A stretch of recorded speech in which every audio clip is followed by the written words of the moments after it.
that you may want in the room, things like that. So it's just that summer is the time for you to just get everything done, connect with your roommate, get your financial aid together, get your room stuff together.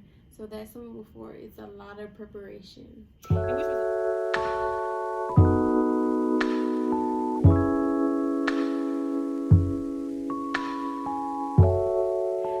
Beautiful people, this is Claudia and welcome back to my channel. If this is your first time viewing one of my videos and you enjoy the content, please click on that like button, subscribe, and share.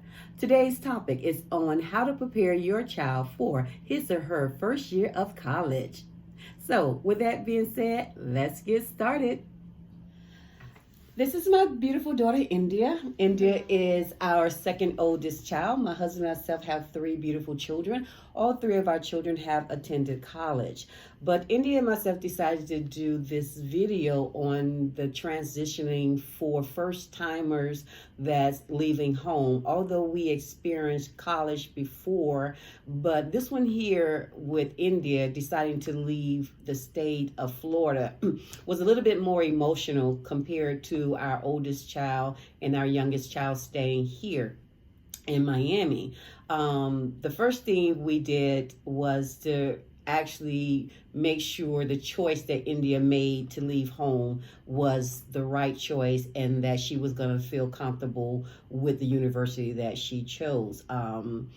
The first thing you want to do is make sure you go to your child's orientation. The orientation was so helpful to my husband and myself.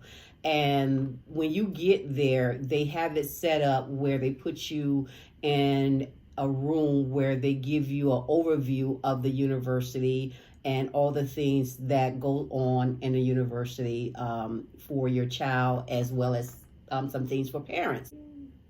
India, what was your take on the orientation?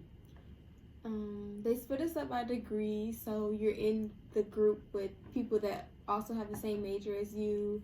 So those are some of the people you can connect with that you might see during the fall semester.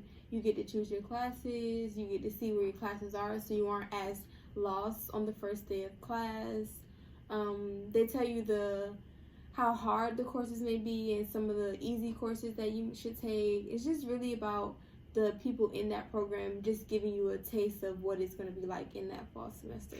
Yeah, it was really nice. It's very helpful. And parents, I would suggest if you can make your child's orientation, please do so, because they have it set up where you can tour different sites that they have for you in reference to everything that goes on the campus, whether it be finance, whether it be classes, parents that have students have graduated from there to give you their experiences. And then they also tell you about the in-house medical housing facilities and round the clock 24 hours nursing that's on hand, the police on campus, that's 24 hours. So all those things are important and was good news for my husband and myself. Also, it was a good idea for us to view some of the rooms that your child may be going into, so you can get a general idea of the size of the room and what you can and cannot bring. That brings me to, if you're driving, I would say that you always can wait until you get there to do all your big shopping, because a lot of universities have in close proximity like Walmart's and Target. For those who are flying, that's you may have to just wait to get there. But so that was a good idea, and that was one of the things that I definitely enjoyed because it's easier that way. But after orientation and getting a clear understanding of all the things that I need to know and what's expected of India, was really good, and it set me at ease. Although the day of moving, it's gonna be very emotional, and very emotional, because I cry at least a whole week or more because India, leaving the nest, and I was scared and not knowing what to expect. But they get get through it. But before we left home to go to Valdosta to stay with India, I definitely advise parents to make sure you take them to their primary doctor, take them to the eye doctor, take them to the dentist, to make sure everything is up to date before they leave home. Make sure they leave home with their the medical card, insurance card, even a debit card, so that they can have access to some funds. Emergency money. Yeah, emergency money. Yeah, so that's going to be very, very handy. Although when first year they ask that they have the meal plan, and then they can eat from the various different vendors that's on campus, which I must say they were very, very nice. But as you know, some children are very picky, and they may want to buy some other things outside the campus.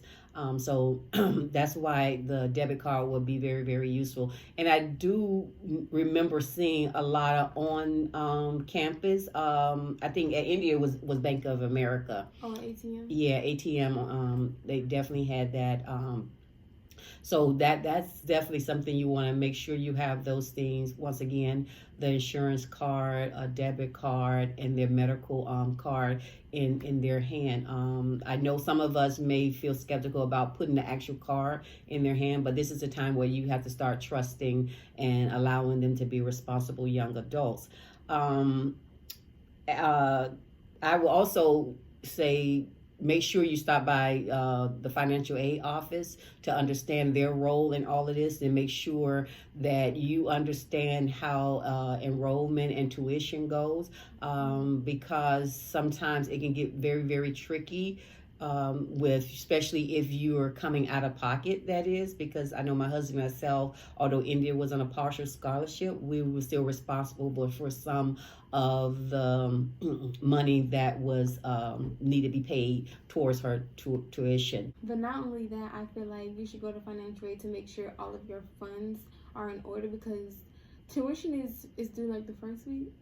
Yeah, and that's another thing. Tuition. With a lot of universities, when they give you that date that tuition is due, they're truly expecting that money to be paid in full. So you would definitely want to. That's why it's good to check with your financial financial aid office. Yeah, just to make sure everything is okay, because the last thing you want to do is get a letter saying that you're being kicked out of your dorm. Yeah, right. Classes. And I would say, parents, I would definitely stay on top of that. Don't leave that up to your first year student to make sure all of those matters are taken care of. Make sure you stay on top of that.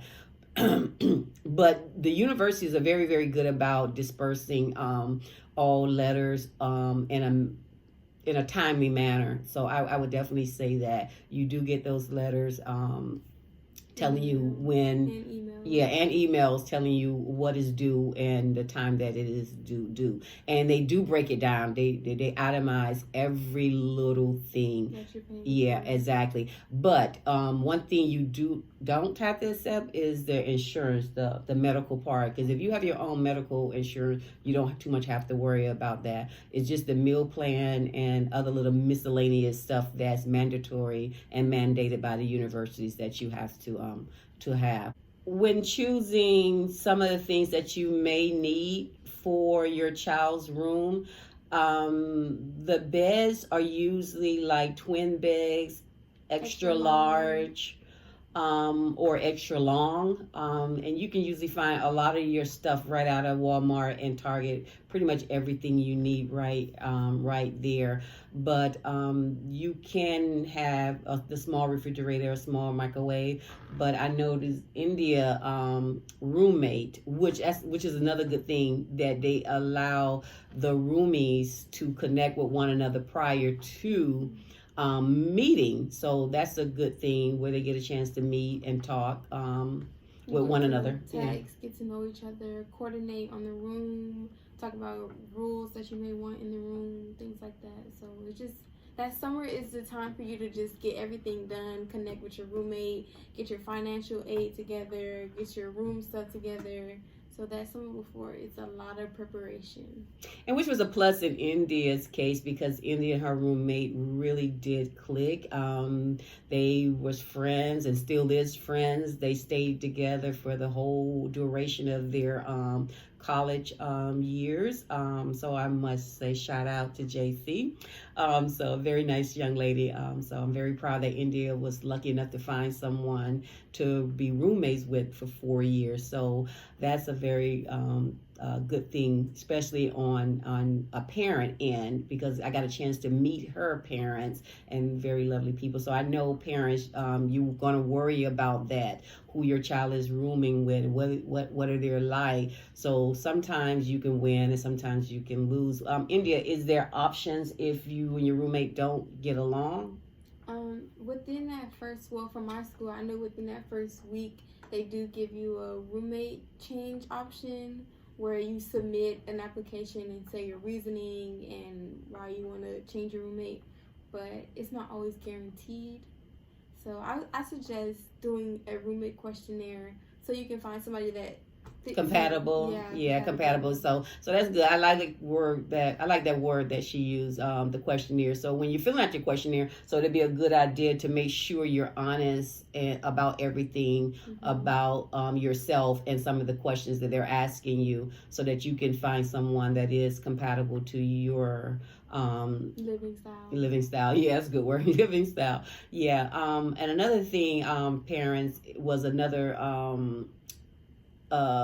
important, I thought was important to me, was once again back to the debit card, because I wouldn't say India was an overspending type of a person, but the debit card came in handy because the need of certain things. So that debit card was a plus, where she was able to go out and be able to shop independently. Because just because you're at college doesn't mean you're not going to want to do the normal things you do at home. So you're still going to want to go out to the mall. You're still going to want to go out to dinner with your friends. You're still going to want to do things outside of school plus groceries. So you're definitely going to need spending money. Yeah, and it wasn't like, messing up money, as we as parents say. It's about trusting and whatever morals and values you taught your child about being responsible. You get to see that. I have to honestly say I got to see that, considering India chose to go away. But it is scary, but the load gets lighter as time go on, and you get more comfortable. And you don't stress as much because you feel like your child is growing and they're becoming more responsible. Right, and that's why I set up this thing where I would FaceTime India every day around about 4:30. I wouldn't really hold her up, but it gave me a sense of relief to see her face and to hear her voice, because as a mother, sometimes when you're looking at your child or listening to their tone, you can get a good sense about how their day were or what they're going through. So if you're a concerned parent and not yet comfortable with your child being away, that would be a great idea. So being able to FaceTime and talk with your child, I would definitely suggest that, because that put me at ease, because like I said, I know I cried at least a whole week or more after India left home. So that was definitely one of the things that helped me out. But it felt good to know that all the things that my husband and I instilled in her, that she was utilizing them away from home, being responsible, being respectful, taking care of her responsibilities, staying on top of her classes. Here's a great tip to help out with your child's spending. And they do have a lot of on-campus jobs that they promote for the children. So if your child is willing to work on campus, he or she can do just that, and that would help them out a whole lot with extra. They can have their own money. Yeah, they can have their own money. So that was a plus for India. After her first year of schooling, she started working on campus. So that's all the tips that we have for you for today. I hope you enjoyed this video. If you have any questions or concerns, please don't forget to put a comment in the comment box, and I'll be sure to answer all comments. But thank you, and to remember to stay safe and be blessed.